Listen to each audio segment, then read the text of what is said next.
귀를 긁는 증상들, 발을 핥는 증상들, 그런 부분들은 또 식이 알러지와 조금 더 진한 갈색의 우리 포비돈 소독약, 네. 마데카솔이나 푸시딘을 발라주시는 게 사실 훨씬 더 좋다. 그리고 한 가지 또 이렇게 팁을 좀 네네. 드리면,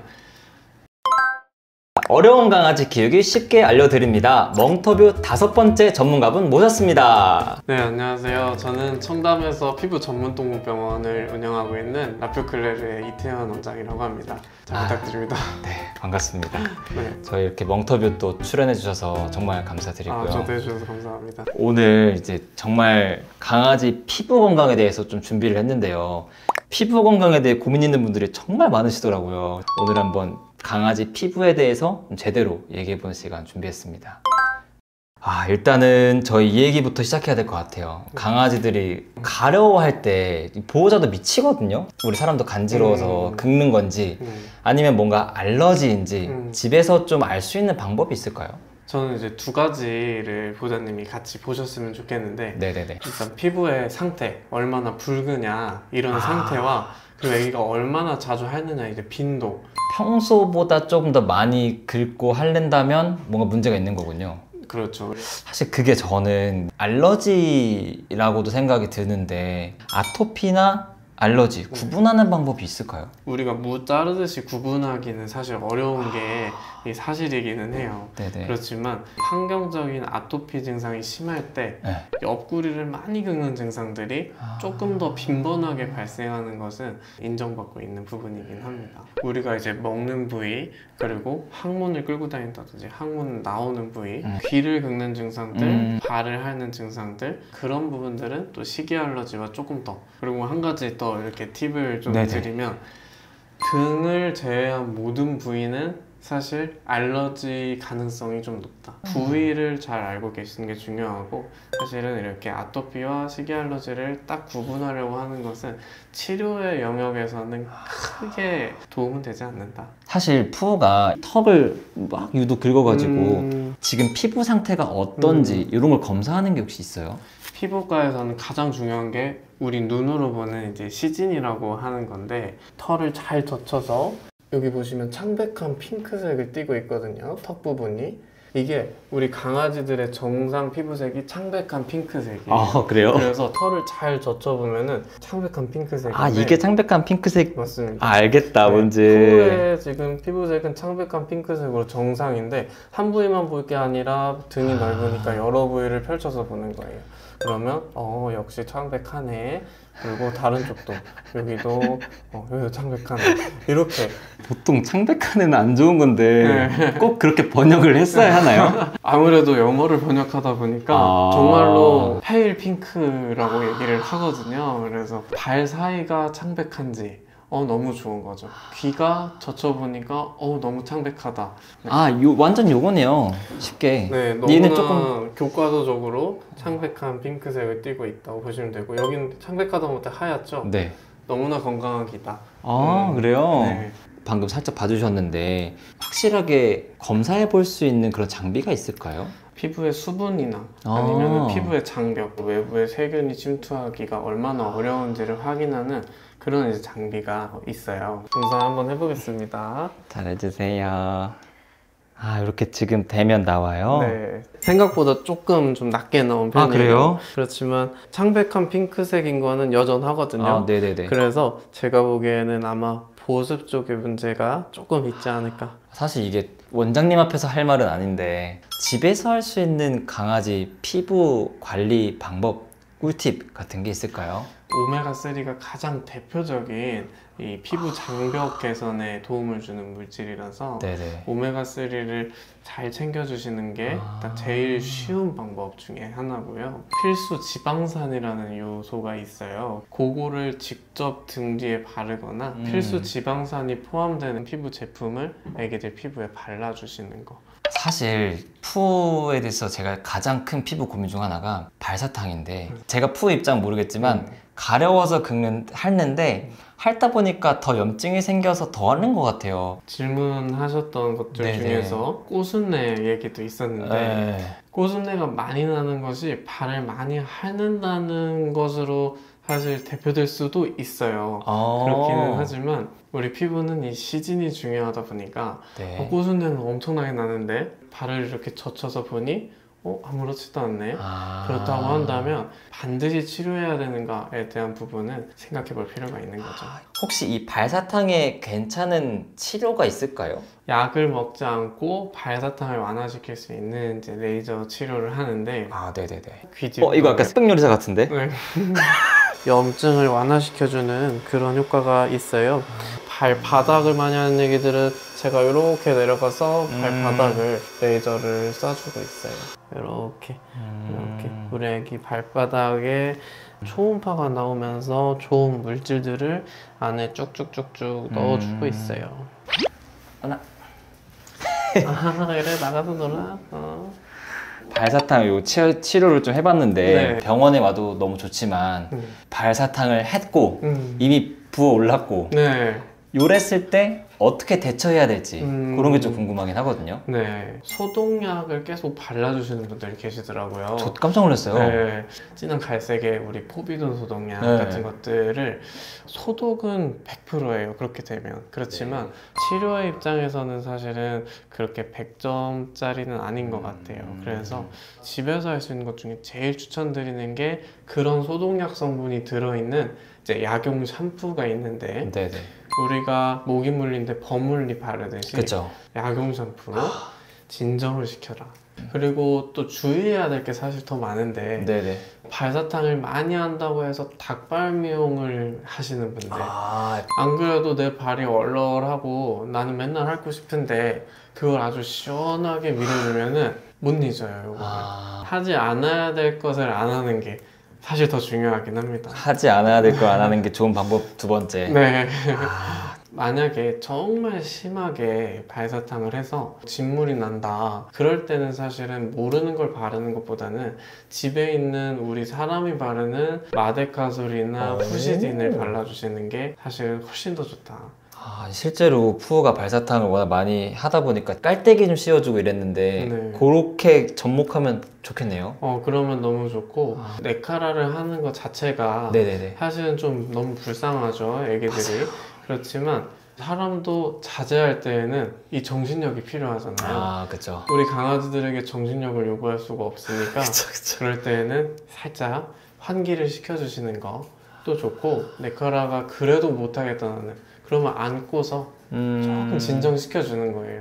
사실 제가 하고 있는 방법이 있긴 해요. 네. 드라이기를 좀 말려주거든요. 그 약간 습한 거를 좀 죽여주려고 네. 좀 바짝 말려주는데 어때요? 드라이기로 바짝 말리시는 거는 좋은 방법 중에 하나라고 봐요. 요즘은 그래서 귀를 드라이 시켜주는 뭐 기계도 있어요. 귀에 이렇게 돼가지고 귀를 좀 건조하게 하면 실제로 훨씬 더 편안해하는 얘기들도 있어요. 최근에 안 그래도 네. 제가 영상을 좀 올린 게 있는데 조금 의견이 나뉘더라고요. 네. 동물 피부 전문의로서 네. 선생님 어떻게 생각하시는지 궁금합니다. 의견이 나뉠 수 있는 문제라고 생각하는데요. 물티슈를 사용한다는 것 자체가 문제가 되지는 않고요. 우리 애기의 발 상태가 물티슈로 사용을 하기에는 좀 너무 빨갛다든지 그러면 조금 더 깨끗하게 약용 샴푸를 써서 더 꼼꼼하게 말려주고 물티슈를 안 사용하는 게 더 좋겠다 권장을 드리는 것이지 우리 푸우처럼 발 상태가 창백한 핑크색을 띠는 너무나 건강한 발에는 물티슈로 하셔도 전혀 문제는 없고 안 씻겨도 문제 없다. 네. 이거에 대해서 사실 구독자분들도 막 충격 먹으신 분들도 꽤 계시는데 네. 제가 푸우 목욕을 2달에 한 번 정도 합니다. 선생님 보시기에는 네. 강아지 적정 목욕 주기라는 게 있을까요? 3, 4주에 한 번 정도는 해주시는 게 적절하게 보는 건데 결국 피부는 자기한테 맞춤형으로 하는 게 좋거든요. 예를 들어서 진짜 극단적으로 매일 시키는 보호자가 있고 1년에 한 번 시키는 보호자가 있어요. 뭐가 더 문제가 있나요? 저는 1년에 한 번이 위험하다고 봅니다. 진짜요? 모든 게 다 적당한 게 좋기 때문에 네네. 사실 보호자분들이 많이 강아지 목욕 주기로 혼란스러워 하시는 분 맞아요. 많으실 텐데 그냥 강아지에 맞춰서 아이들이 피부 상태에 문제 없다면 네. 조금 뭐 2달 2달까지 우리 푸우를 보니까 2달까지는 충분한 것 같습니다. 연구 결과로 네, 괜찮은. 좋은 임상인 것 같습니다. 알겠습니다. 사실 푸우가 그 아까 발사탕도 있겠지만 진짜 고민이 컸던 거 중에 하나가 눈물 자국이거든요. 네. 예전에 푸우가 눈물이 진짜 심하긴 했는데 지금은 이쪽 한쪽에는 조금 꾸준히 나고요. 이쪽은 거의 없어요. 네. 이런 눈물 자국 관련해서도 사실 알러지 반응이 많나요? 알러지 증상이 처음 발생을 할 때에 눈물로 시작하는 경우들이 굉장히 많아요. 그러면 사실 이게 조금 더 근본적으로 궁금한 게 알러지는 가렵게 하고 뭔가 핥게 하는 그런 거라면 왜 눈물로 나오나요? 사실 눈물이 꼭 터지는 것만 있지는 않아요. 네네네. 알러지 증상이 아주 심각한 피부에 뭐 탈모나 아니면 각질, 뭐 이런 진물 이런 게 나는 애기들 중에서도 눈은 또 멀쩡한 애기들도 있어요. 그러다 보니까 알러지 증상이 심하다고 해서 꼭 눈물이 나타나고. 눈물이 알러지로 이렇게 1대1 대입하기에는 어려운 거군요. 맞아요. 애기들마다 사람도 취약한 부위가 있듯이 우리 애기는 뭐 눈이 취약할 수 있고 어떤 애기들은 발사탕, 어떤 애기 귀가 취약할 수 있는 어떤 그런 부위적인 좀 차이다 이렇게 보시면 될 것 같아요.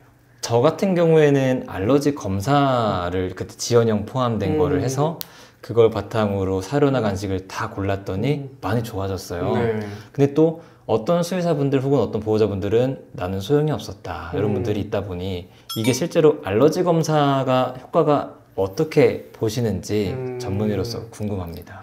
가장 정확한 검사로 알려져 있는 것은 알러지 항원, 알러지 원을 조금씩 찔러 넣어서 여기에 맞아요. 했던 거 기억나요? 어렸을 때. 모기처럼 불어나는 그런 반응으로 보는 것이 있는데 그것을 현실적으로 하기에는 조금 어려운 경우도 많고 번거롭고 가장 간편하게 할 수 있는 방법 중에서 혈액으로 하는 검사가 이제 제일 보편적으로 있는 것인데 꽤나 오랜 시간 연구가 진행이 되었기 때문에 우리가 100가지 중에서 10가지로 추리는 것도 의미가 있다고 생각이 든다면 알러지 검사 하시는 것은 충분히 가치가 있는 일이다 이렇게 보시면 될 것 같아요.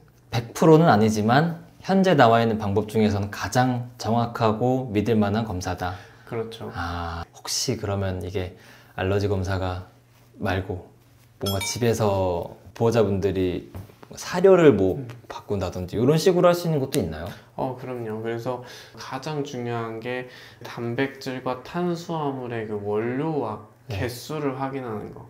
그게 일단 집에서 할 때 너무나 중요한 부분이죠. 단백질, 우리 애기가 뭘 먹고 있는지 정리를 해보고 네네. 탄수화물, 우리 애기가 뭘 먹고 있는지 정리를 해보면서 이런 것이 우리 애기한테 알러지 반응이 있지는 않은지를 하나하나씩 파악을 해보시면 사실은 쉽게 해결되는 경우들도 있기 때문에 간식을 또 조심하셔야 되는 게 간식이 나쁜 게 아니라 연어 스틱이라고 써있는데 성분을 보면 맞아요. 우유껌이라서 뭐 우유도 들어가고 뭐 닭도 들어가고 맞아요. 뭐 소고기 향도 들어가고 그러면 연어를 먹는 게 아니라 그냥 연어, 다양한 우유. 단백질을 먹는 알러지에는 치명적인 그런 것들을 성분표를 보시면 잘 아실 수 있으실 거예요. LID 사료라고 하잖아요. LID. 그게 이제 그 리미티드 인그리디언트 맞습니다. 다이어트 해가지고 그런 걸 활용해도 좋겠네요. 그렇죠. 그래서 요즘은 사료 회사에서 악어로 만든 LID도 나오고 그 이유가 희귀한 단백질을 먹으면 우리 애기들이 경험을 못했어서 덜 가려 하겠지라는 컨셉으로 이제 뭐 곤충, 캥거루, 사슴, 뭐 악어까지 이렇게 나오는 건데 그것도 정말로 찐 LID인지를 봐야죠. 이게 또 그런 상술이 있군요. 네, 아무래도 사료를 만드는 데 있어서 단백질의 그 퍼센테이지를 맞추는데 네네. 순수한 악어고기, 순수한 캥거루 고기만 들어가기에는 사료회사 입장에서의 그 단가가 상당히 높아지는 경우들이 많아서 다른 좀 값싼 단백질원들을 몰래는 아니더라도 네네. 넣는 경우들이 더 많죠. 그렇군요. 저희 그러면은 이렇게 눈물이 뭐 나는 이유나 그런 사료 이런 것도 좀 확인을 했는데 눈물이 터졌어요. 네. 막 나고 있는데 이거를 혹시 잘 닦아주는 방법이 있을까요? 제가 제일 좋아하는 방법은 네네네. 이제 화장솜에다가 뭐 식염수나 네네. 아니면 사실은 그냥 수돗물도 괜찮습니다. 네. 그거를 여기에다가 대고 계시면 네. 여기에 딱지처럼 만약에 눈곱이 꼈다 하면 자연스럽게 좀 불려질 수가 있고 눈물이 너무 장기화되고 있다 네. 그러면 일단 근본적으로 먹는 걸 건드려야 되겠지만 눈 주변에 약욕을 해주시는 것은 이제 그때는 좀 더 필수가 될 것 같아요. 실제로 병원에서 이렇게 눈물 많이 나거나 여기가 좀 빨개진 친구들한테 하시는 그런 처치가 있을까요? 눈 주변을 깔끔하게 우와 이렇게 뭐예요? 플라즈마라고 하는 제4의 물질이 눈 주변에 착색된 부분, 눈물 많이 나서 약간 짓물렀던 부분들 이걸로 관리를 해주는 거예요. 요거 하나는 꼭 여쭤보고 싶었던 게 모질, 모량 요런 쪽으로 진짜 좋은 영양제 추천해 주시면 좋겠는데 어떤 성분이 들어가면 좋다 요런 걸 추천해 줄 수 있을까요? 사실 오메가3만큼 피부에 직접적으로 도움이 되는 그런 이제 메커니즘을 가진 성분은 많지 않거든요. 근데 오메가3는 산패가 상당히 중요한 요소로 작용하다 보니까 네. 꼭 캡슐에 들어있는 오메가3를 급여하시는 것을 꼭 추천을 드리고 두 번째로는 오메가3의 함량이 어느 정도 되는지를 이제 보시는 건데 이 성분표를 보셨을 때 DHA와 EPA의 이제 함량을 이제 보시는 거고 1,200mg 정도를 우리가 보통 소형에서 중형견 사이에서는 그렇게 좀 보고 있어요. 200ml 정도? 네, 컨셉 제품들 너무 뭐 소량 들어가 있는데 오메가3 같이 나와 있는 영양제들 이런 것들은 조금 피해 주시는 게 우리 아이들한테 훨씬 더 효과적이지 않을까 싶습니다. 그럼 오늘 긴 시간 동안 강아지 피부 건강에 대해서 얘기를 했는데요. 긴가민가한 것들이 많았는데 오늘 제가 부족했던 그런 전문성을 꽉꽉 채워주신 너무 감사드리고요. 마지막으로 소감 한 말씀 부탁드립니다. 후의 피부 상태를 확인하면서 또 많은 보호자님들이 남겨주신 질문들도 최대한 좀 답변 드리면서 좋은 시간을 저희가 만들어 보려고 했는데 보호자님 그렇게 느껴주셨으면 좋겠고요. 저희 병원은 항상 우리 아이들한테 맞춤형으로 이렇게 치료를 진행하고 있으니까요. 예쁘게 봐주셨으면 좋겠습니다. 네, 그러면 오늘 멍터뷰 이렇게 마치도록 하겠습니다. 네, 감사합니다. 감사합니다.